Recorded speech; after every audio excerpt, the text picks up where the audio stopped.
Cuán firme cimiento se ha dado a la fe de Dios en su eterna palabra de amor.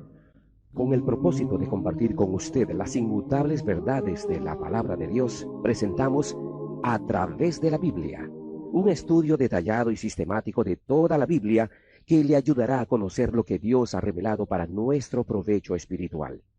Estos estudios bíblicos fueron diseñados y elaborados por el Dr. J. Vernon McGee, versado maestro de la Biblia, quien dedicó la mayor parte de su vida a la enseñanza clara y sencilla de la palabra de Dios. Acompáñenos, pues, mientras avanzamos en nuestro recorrido a través de la Biblia. Cuán firme cimiento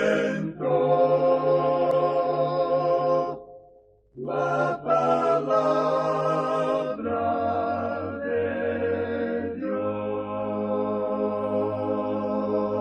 Es un gozo estar nuevamente con usted, amigo oyente, para traerle otro estudio de la serie A través de la Biblia. Continuando con nuestro estudio del libro de Job, llegamos hoy al capítulo 18. Y encontramos aquí el segundo discurso de Bildad. Este es el segundo en hablar por segunda vez también.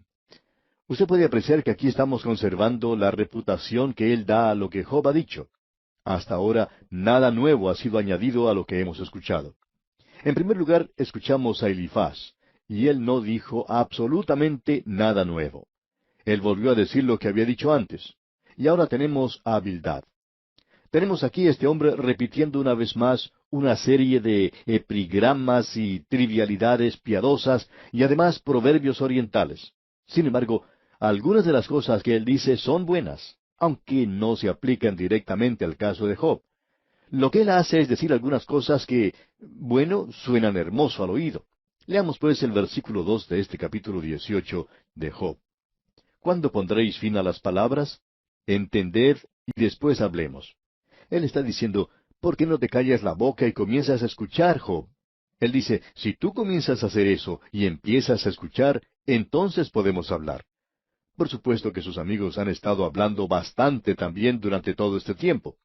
Ahora, en el versículo 3 dice, ¿por qué somos tenidos por bestias y a vuestros ojos somos viles? ¿Por qué, dice, nos miras con desprecio? Por supuesto que la respuesta a esa pregunta es bastante obvia. Esa es la forma en la que ellos han estado mirando a Job desde el mismo comienzo, y esto ha sido simplemente un empate. Ellos han estado, pensamos nosotros, observándose detenidamente el uno al otro. Aquellos que habían llegado como sus amigos no lo son en la actualidad. Y luego él comienza en el versículo 4 a decir esas trivialidades. Escuche usted. Oh tú que te despedazas en tu furor. ¿Será abandonada la tierra por tu causa y serán removidas de su lugar las peñas? Lo que él está diciendo es, ¿crees tú que Dios va a hacer andar este universo de una forma que te agrade a ti? Como usted se puede dar cuenta, amigo oyente, este hombre es un tradicionalista, y él se basa en lo que ha ocurrido en el pasado, y cualquier cosa que haya sido cierta en el pasado, para él es lo suficientemente buena para el día de hoy. Ese es el método que él está utilizando. En otras palabras, Job, ¿no puedes tú tener un poco de sentido común para que podamos llegar a un entendimiento aquí? ¿Piensas que tu desprecio hacia nosotros como incompetentes, o tu ira a la forma de tratarte divinamente, te librará de la trampa en que te encuentras? Porque en el versículo 5 dice, ciertamente la luz de los impíos será apagada, y no resplandecerá la centella de su fuego. No se puede decir algo más cierto que eso, pero no es lo que corresponde decirle a un hombre como Job, amigo oyente. Ahora, en los versículos 6 al 8 dice, la luz se oscurecerá en su tienda, y se apagará sobre él su lámpara. Sus pasos vigorosos serán acortados, y su mismo consejo lo precipitará. Porque red será echada a sus pies, y sobre mallas andará. Lo que él está diciendo es, Job, tú has sido atrapado en una red como un pez, y no es a causa de nosotros haber hecho algo. Nosotros se supone que estamos aquí para ayudarte, y tú no nos escuchas y te encuentras en tal posición. Y él vuelve a repetir, hay algo raro en tu vida, algo por lo cual eres culpable, y por tanto te encuentras atrapado en esta trampa. Luego en el versículo 9 dice, lazo prenderá su calcañar, se afirmará la trampa contra él. Has sido atrapado como un animal en una trampa porque has estado jugando con el cebo en el anzuelo, y si no hubieras hecho eso, no te hubiera pasado esto. Como usted puede apreciar, amigo oyente, Bildad dice esas trivialidades piadosas y escribe las iniciales QED después de una de ellas. Ahora, estas iniciales QED corresponden a una abreviatura latina, que quiere decir que es algo que queda demostrado como en un problema de geometría. Cuando uno toma todos los pasos que corresponden, uno llega a una conclusión, y cuando llega a la conclusión, allí termina todo. Pero en la vida no todo es así. Uno puede tener la premisa equivocada. Si las premisas son correctas, por supuesto que puede llegar a una conclusión correcta. Pero si sus premisas están equivocadas, entonces el resultado será equivocado. Si en un problema geométrico, por ejemplo, A es igual a 10, y usted dice que es igual a 15, entonces va a tener problemas con la respuesta, aunque siga todos los pasos correctos. Lo que estos hombres están haciendo es escribir sus fórmulas y luego utilizan una premisa equivocada en esa fórmula, y cada uno de ellos procede en igual manera. Y luego regresan y emiten un juicio rápido y duro diciendo que Job ha caído en una trampa, y que todo esto no puede ser de ninguna otra manera. Luego Bildad continúa diciendo, porque red será echada a sus pies, y sobre mallas andará. Eso es exactamente lo que él está diciendo a Job.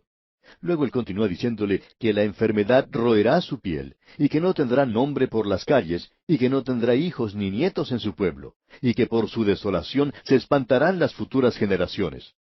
Amigo oyente, todo eso es verdad, pero esto no es lo que corresponde a la situación de Job para nada. Uno puede decir algo que es realmente cierto, pero que no tiene ninguna aplicación a la persona a la cual está dirigida. Esa es una de las razones por la cual el llamado consejero en nuestros días es algo peligroso, y esta es la razón por la cual creemos que algunos psicólogos no utilizan las premisas apropiadas y por esa razón no pueden llegar a una conclusión lógica. Ahora hay algunos que piensan que tenemos problemas con los miembros de esa profesión, y puede que sea cierto en lo general, pero no con los individuos, pues conocemos algunos que son muy fieles y a los cuales siempre recomendamos. Pero pensamos que a veces no son capaces de aconsejar bien, porque no tienen las premisas que corresponden. Y estos hombres, amigos de Job, no eran capaces de aconsejarle bien. Claro que los impíos van a ser juzgados. Los impíos sufrirán el castigo que les corresponde. Ellos serán borrados, por así decirlo. Usted puede apreciar lo que ocurrió con Hitler, por ejemplo, y lo que le ha pasado a muchos otros dictadores. Como viven, así mueren. Eso es verdad. Pero uno no puede aplicar eso a Job. Él no es esa clase de persona de ninguna manera. Ahora, en el versículo 18 de este capítulo 18 leemos, de la luz será lanzado a las tinieblas y echado fuera del mundo. Esa es una expresión bastante figurativa del impío, pero no corresponde a una persona como Job. Luego continúa diciendo en el versículo 19, no tendrá hijo ni nieto en su pueblo, ni quien le suceda en sus moradas. Al hombre le gusta tener hijos y nietos. Es algo de lo que uno puede enorgullecerse. Y muchas veces parece que los impíos son los que tienen más que ninguna otra clase de persona. Y eso es cierto en el caso de Job en particular en este tiempo. Pero es algo muy cruel el decirle eso, porque había perdido a todos sus hijos, todos habían muerto. Pero Dios le dará todo aquello que él había perdido, como veremos más adelante. Ahora, pasando al versículo 21 de este capítulo 18, leemos, ciertamente tales son las moradas del impío, y este será el lugar del que no conoció a Dios. En otras palabras, Bildad está representando al impío y la posición del impío, así como también el fin al que llegará. Y parecería que Job está al final del camino. Bildad dice, así es como van las cosas. ¿No encaja esto contigo, Job? Y parecería que así fuera en esta ocasión. Pero ellos, amigo oyente, no pueden creer que lo que le está ocurriendo a Job no es por alguna de las razones que ellos sugieren. Ellos no pueden creer que eso no puede ser así. Y Job se los comunicará cuando responda a Bildad. Él les dirá, ¿no pueden concebir la posibilidad de que Dios me haya atrapado en su red y que Él no me haya explicado esa acción? Ahora debe haber una explicación para eso, pero la suya quizá no sea la correcta. Y entonces Job comienza a cometer una equivocación, como usted puede apreciar, y es esta. Él sabe que ellos están equivocados, pero el que ellos estén equivocados no hace que él esté en lo correcto. La actitud de Job en esto está equivocada. Él tiene también una concepción equivocada de Dios, en esta oportunidad por lo menos, aunque él puede apreciar algunos destellos de luz de vez en cuando. Ahora, en el capítulo 19, vamos a ver la gran fe de Job, y podemos escucharlo cuando dice en los primeros 2 versículos del capítulo 19, respondió entonces Job y dijo, ¿hasta cuándo angustiaréis mi alma y me moleréis con palabras? Como usted puede apreciar, amigo oyente, esto es como un combate físico, como si fueran dos luchadores. Ellos se están golpeando y el entrenador o director técnico de uno de ellos le dice que lo está moliendo a golpes al otro. Pues bien, aquí estos amigos están moliendo a Job con palabras. Ellos han tratado de derribar su defensa. Y en el versículo 3 Job dice, ya me habéis vituperado 10 veces. ¿No os avergonzáis de injuriarme? Como usted puede ver, amigo oyente, mientras más hablan ellos, más se alejan de Job. Ellos no tienen razón, pero tampoco la tiene Job. Job piensa que porque ellos están equivocados, eso lo hace a él estar en una posición correcta, pero en realidad no es así. Si Job hubiera estado consciente y si su vida hubiera estado abierta a la presencia de Dios, ¿qué posición debería haber tomado? Bien, permítanos hacer una sugerencia. Pensamos que él nunca debería haber contestado una palabra a sus amigos. Hay personas que piensan que se tienen que defender a sí mismos. A veces yo mismo me encuentro en esa situación, especialmente hablando por radio. Algunas personas piensan que el don de predicar y de enseñar es un don magnífico, y pensamos que así es, y le damos gracias a Dios por él. Pero hablando honradamente, debemos decir que es un don peligroso de tener, porque coloca al predicador en una posición donde la gente lo puede atacar y donde el predicador puede ser criticado. Y en muchos casos, en que las personas han acudido al predicador y le han dicho, bueno, ¿y por qué no se defiende? ¿Por qué no escribe algún libro y se defiende? Pues bien, no creemos que eso sea necesario. En primer lugar, alguien ha dicho, los amigos que lo conocen bien a uno no necesitan una explicación. Y los enemigos, pues, no la van a creer de todas maneras. De modo que opinamos que las cosas se contestan a sí mismas con el pasar del tiempo. Y hablando claramente, no creemos que sea necesario defenderse uno mismo en estos casos. Nuestra sugerencia es que Job no debería haber contestado a sus amigos. Él debería haberse inclinado en una dulce sumisión. Ahora alguien quizá diga, bueno, pero usted no hace eso. No, por supuesto que no, amigo oyente. Simplemente le estamos diciendo a Job que lo debería hacer. Pero pensamos que él debería haberse inclinado y escuchado lo que ellos estaban diciendo y luego decirles adiós, a abrir la puerta del basurero de la ciudad y pedirles que se fueran de regreso a sus casas. Pero él estaba decidido a vindicarse a sí mismo. Y hay muchas personas que piensan que deben hacer eso. Personalmente, opino que Job debió haber tomado la posición de no defenderse a sí mismo. Pero como vimos en el versículo 3 de este capítulo 19, Job dice, ya me habéis vituperado 10 veces. ¿No os avergonzáis de injuriarme? Ellos se han separado completamente.